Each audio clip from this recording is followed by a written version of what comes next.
ازيكم يا جماعه؟ عاملين ايه؟ وحشتوني جدا جدا. النهارده جاي اغسل معاكم المواعين عشان اعمل غدا حلو كده. بصوا انا قاعده هعيط من كتر المواعين بجد. كل دي مواعين فطار بس، ما بالك بقى مواعين الغدا هتبقى عامله ازاي؟ الناس اللي بتقف في المطبخ هتعذرني طبعا. اهم شيء ما تنسوش تخشوا تشتركوا في القناه وتفعلوا الجرس عشان يوصلكوا كل جديد واللايكات الحلوه. مش عايزه تقول لهم حاجه؟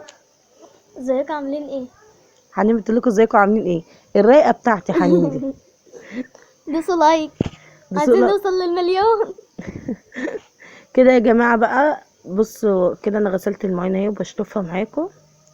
بص انا قاعده على جنب اهو، هعيط انا على فكره من كتر الماين دي. خش بقى كده نجيب الفراخ بتاعتنا. دوسوا لايك، بصوا اللايك اهو، بيقول لكم دوسوا لايك بسرعه.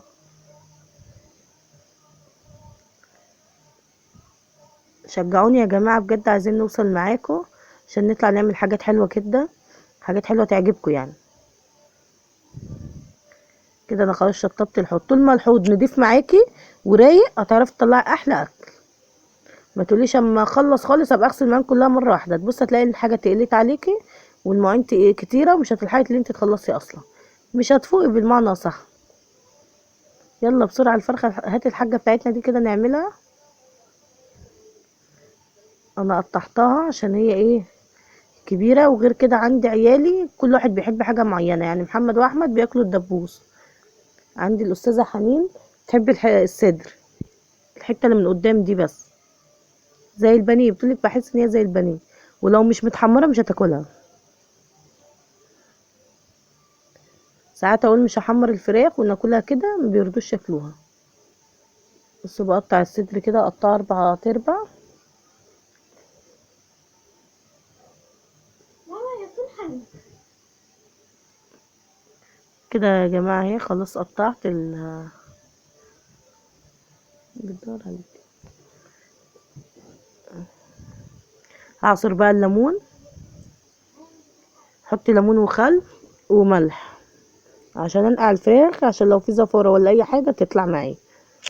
انا غسلاها كويس وشطفاها كويس. شويه الخل، شويه الملح.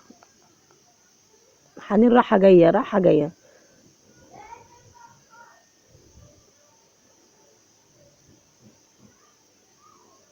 دي بقى شويه اجنحه كده كنت هنقعاهم.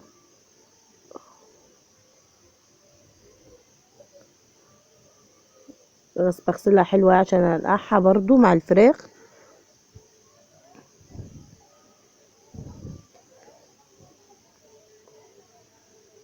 واقفة كانت بتناير مع محمد وعمالة والله ما اتكلموش، تقول لي ماما اللي عمال يضربني.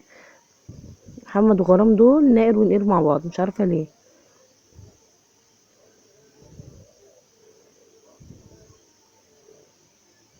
بغسل الحلة اللي كنت ناقعة فيها عشان خاطر برضو ايه ما يبقاش ورايا مواعين. كده احط معلقة زيت ومعلقة سمنة بلدي عشان اشوح البصل بتاعة البطاطس.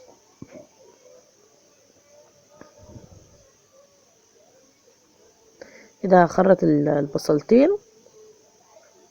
بحب اكتر بصل في البطاطس. عندي كريم بيقول لي كتري لي البصل، بيحب البصل مع البطاطس كتير وبيحبها ناشفه، ما بيحبش فيها طماطم ابدا. يعني اعملها وانشفها خالص على البوتاجاز، ينقي البطاطسايه بس يحس ان هي متحمره كده.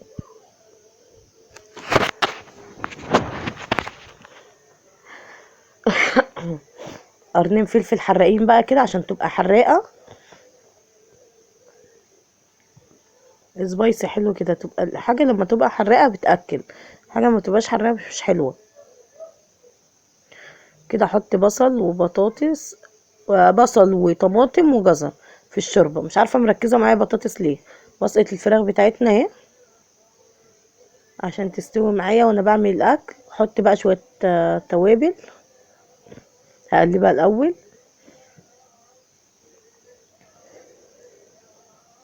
احط شويه فلفل اسمر وشويه كمون، واحط مرقتين دجاج. بحب احط الدجاج في الاكل، بحب احط 2. ناس تقول لي انت بتحبي الدجاج او لا، انا هم في كل حاجه بحط 2 بس، بتديكي طعم وريحه وبتظبط الاكل معاك. كده بقى بقلب البصل بالفلفل هحط بقى رشة سكر صغيرة كده. ليه بقى السكر؟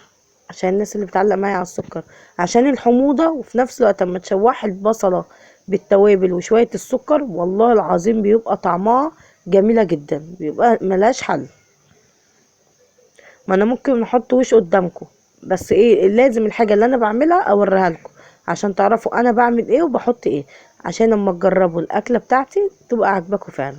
مش روحي تحطي لي تجيبي معلقة اكل كبيرة وتحطي معلقة السكر، لا، انا بقول لك بمعلقة صغيرة او رشة بايديك كده، بتدي طعم تاني للاكل. كده التوابل بتاعتنا اتشوحت مع البصل، هننزل بقى بالبطاطس. هفضل اقلبها شويه لحد ما تحس ان هي اتدمجت مع التوابل والبصل بتاعتها. بعد كده انا كده هفرم الطماطم.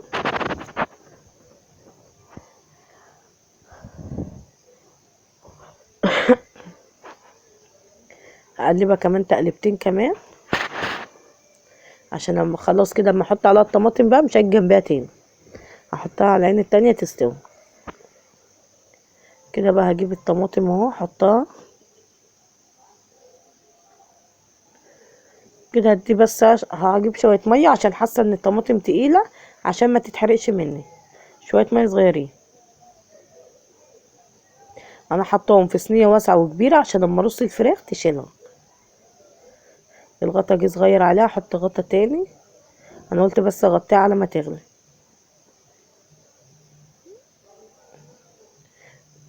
بدفي كوبايه اللبن لحنين عشان تشربها، عشان هي لما انا عايزه اشرب كوبايه اللبن.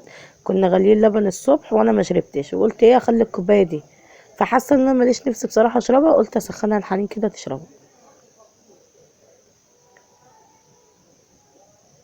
حط بقى برضو معلقه سمنه بلدي وشويه زيت يسخنوا مع بعض. نسيب الحاجه تسخن عشان لما انزل بالشعريه تتحمر معايا بسرعه ما تعوقش.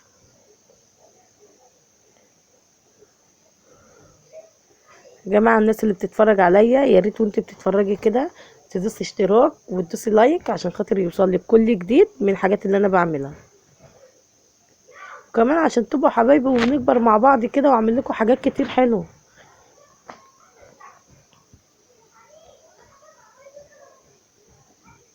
كده بقى بحمر الشعريه اهو. هحط بقى خلاص الفراخ قربت تستوي، قلت اديها تقليبه كده واحط لها شويه جنزبيل وشويه قرفه. هتقولي الجنزبيل والقرفه بتظبط الشوربه وبتديها طعم جامد جدا اهي. بس بقى والله العظيم في ناس ما بتحبش القرفه، بس لو انتي حطيتي مع الشوربه بتبقى طعمها جامد، سواء عيدان سواء مطحونه. انا ما كانش عندي قرفه عيدان حطيتها مطحونه.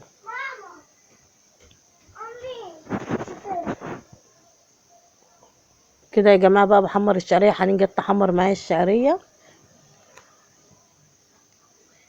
قول لهم دوسوا لايك. ديسلايك. دوسوا لايك. ديسلايك. ماشي. محمد بيقول لكم دوسوا لايك. ما قلت ده. كده يا جماعه بقى انا خلاص الشعريه احمرت معايا اهي. قلت بقى اعمل معاكم شويه بتنجان، احط بقى الحقيقه بتاعنا ملح فلفل اسمر شويه كمون مرقتين دجاج مع الرز برضو، بس انا مش حاطه ملح كتير، انا حاطه معلقه صغيره خالص عشان خاطر يا ماما. تعملي نفسك. بدمج الفلفل. كده يا جماعه بقى اشوح التوابل مع الشعريه، انزل بقى بالرز عشان خاطر اسقيه بالشوربه يبقى طعمه جميل جدا.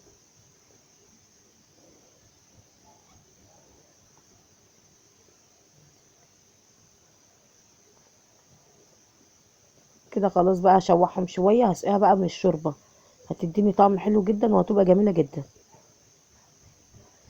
انا طلعت الطاسه كده عشان هقلب معاكم البتنجان والفلفل جنب الملوخيه. الملوخيه كانت جنب الرز، كان طعمها جميل جدا.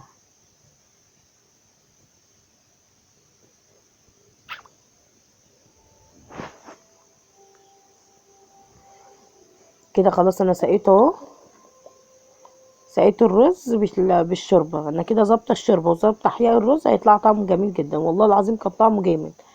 هنقلها بقى على العين الصغيره عشان يشرب براحته ويبقى كويس. لو حطيتيه على نار عاليه وسبتيه يشرب وجيتي اديتيله شويه شوربه، لا يلزق منك في القعر لا اما يتعجن منك. لا، انت خليه يغلي وانقليه على عين صغيره، هتبص هتلاقيه يستوي معاكي براحته على نار هاديه كده ويبقى حلو. اطلع بقى الفراخ، بشيل الطاسه عشان خاطر ما تدلقش مني، ما كنتش مولعه عليها النار على فكره.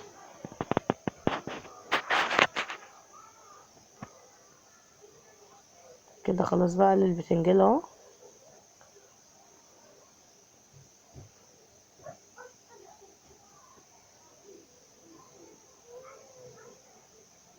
بدي حنين السمنه، قلت لها خدي شيل الباقي في التلاجة، ربما انا هحتاجه لحاجه تاني. كده بقى معايا جزر وطماطم وفلفل، هحطهم هفرمهم في الكبه للدقه بتاعت البتنجان والفلفل.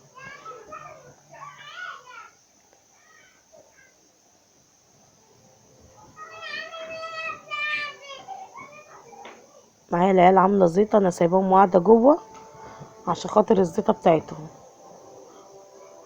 كده بقى احط هنا فصين توم قبل ما افرم الحاجه للدقه بتاعت البتنجان. بس الاول اقفل الكبه الاول.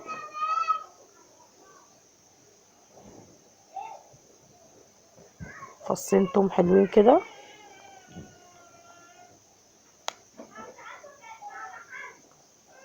روح اديله اللعب، روح.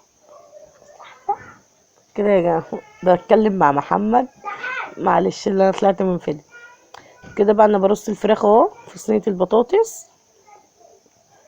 كنت بقى اشوف صينيه البطاطس ناشفه ازاي. انا قبل ما تنشف صينيه البطاطس خدت منها شويه صلصه عشان ادهن بيها الفراخ على الوش، لك عبية.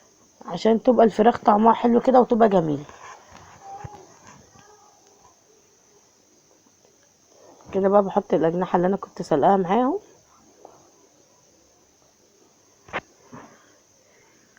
كده خلاص انا اهو خلصتها صينيه البطاطس. بصوا بقى الخليط اللي انا هحطه بقى اهو. الخليط ده اللي انا كنت شايلاه من صينيه البطاطس اصلا. اما تخش الفرن بقى مش هتاخد منك وقت، هتحمر بسرعه. منها البطاطس كانت ناشفه، الفراخ بس اللي هتاخد وش عشان تديكي طعم حلو كده. هو مش يدق ده ابنك منه. كده خلاص انا عملت الدقه اهي. هفرم بقى، اعصر عليها ليمونه كبيره كده واحط عليها معلقه خل شويه دقه عشان احيق بقى البتنجان والفلفل. عشان كده مش هيبقى فاضل لي بس الا الملوخيه. انا كده خلصت الاكل خالص. صينيه البطاطس هحطها في الفرن. كده خلاص انا جهزت الدقه بتاعتي. اشيل بقى صينيه البطاطس، بس اطلع البتنجان اللي يتحرق منه.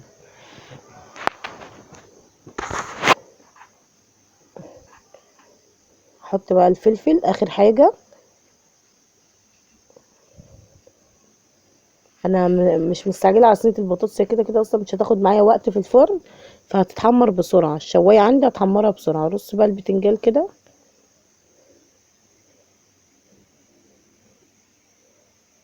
انا بحب ارص البتنجان وارش عليه الخليط من فوق. الميه بتاعت الخليط بتنزل بتحيق البتنجان بتاعي. كده بقى انا خلاص خلصت اهو خالص. الشوربه هتغلي، هحط لها مرق الدجاج. كده انا بحط الخليط اهو على البتنجان والفلفل من على الوش كده، كله يشرب مع بعضه ويندمج مع بعضه كده. كده بس هي مفضلش معايا الا الملوخيه وابقى كده انا خلصت. يا رب كده يكون الفيديو عجبكم، والحاجه اللي انا بعملها بتستفادوا بيها. واللي ما بيعرفش يعمل اكل يخش على القناه بتاعتي. اكيد يعني مش قوي يعني، بس برضو ايه، حاجات حلوه يعني. لاول مره يشوف القناه بتاعتنا ينزل يشترك في القناه ويفعل الجرس عشان يوصل لكم كل جديد.